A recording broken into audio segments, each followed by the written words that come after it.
83-70, our final score on the ACC Game of the Week tonight. The 20th ranked Wolfpack with the win. Tim Brando, Mike Jaminski. Hard-fought game. In fact, North Carolina State had to come from behind to get this W.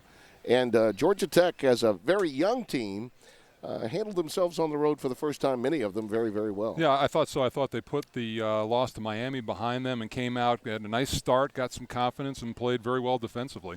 Let's take a look at what transpired in this game, Mike. Early and often, the play was inside, and the youngsters from Georgia Tech were getting it done. Yeah, Carter Jr. was very active. I think Daniel Miller really stepped up and showed some leadership in this game, getting on the offensive glass. And Mufon Udofia, you touched on it. He likes playing in this building. That was a some circus shot with the left hand.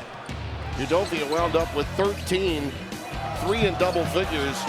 Lorenzo Brown sort of took things into his own hands in the second half, didn't he? And he's a guy who really is, he leads this team. And Rodney Purvis showed his athleticism in the game. And C.J. Leslie so very quick off his feet down in the low block. In the second half, it was Georgia Tech again making a move after Scott Wood warmed up. He had 5 threes on the night. Just really was moving very well without the basketball, and despite that, too, hit some tough shots that were contested. Damian Holsey was really a workhorse coming off the bench after being saddled with early fouls. And then, but at the end of the day, too much Lorenzo Brown. He was able to get into the lane whenever he wanted to and use that 6'5".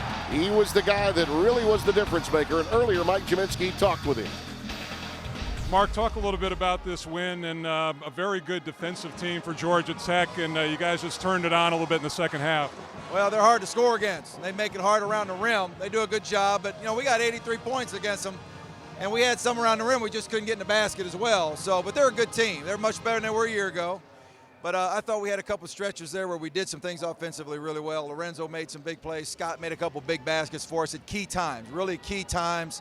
And then our defense was pretty good at times as well. I liked the way we guarded them pretty good down the stretch. We talked about not looking past this game. You guys take care of business. Talk about number 1 Duke coming in on Saturday. Well, it's a great opportunity. A lot of teams, I guess 15 of them have tried at them this year, and no one's got them yet. So, and they've beaten really good teams, and they're really good. But our guys are going to be excited about playing. And I think our guys did a great job today of just concentrating on this game, making sure that we had a lot of respect for Georgia Tech and we had to play today and not worry about Saturday. Congratulations on a great win. Lorenzo, talk a little bit about this year for you coming in and blending the young guys in and how that's gone and where you think this team is right now. It was a struggle at the beginning, but we've been working hard in practice and just playing together as a team, and it's helping us out at the end. Talk a little bit about this game, and I know it's probably a concentration game. You got a number 1 team coming in here on Saturday. What did you guys talk about with regard to Georgia Tech?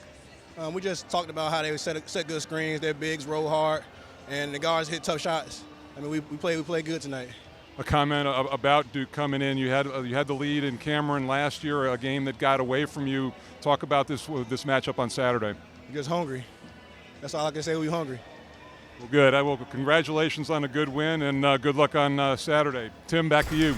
Yes, I do believe there's, without question, some hunger going into this matchup after what happened in that last game with Duke and NC State. Look at the numbers here and what stands out. Well, a big advantage of the free throw line, and they shot the 3 extremely well. I mean, this team is just so tough offensively. They're tough to hold down, especially here. You think there's going to be any atmosphere in here on Saturday around noon? Who handles the pregame meal and wakes up early is ready to go on Saturday when those two get together. For Mike Jaminski, our entire Raycom sports team on the ACC Network, Tim Brando saying goodbye.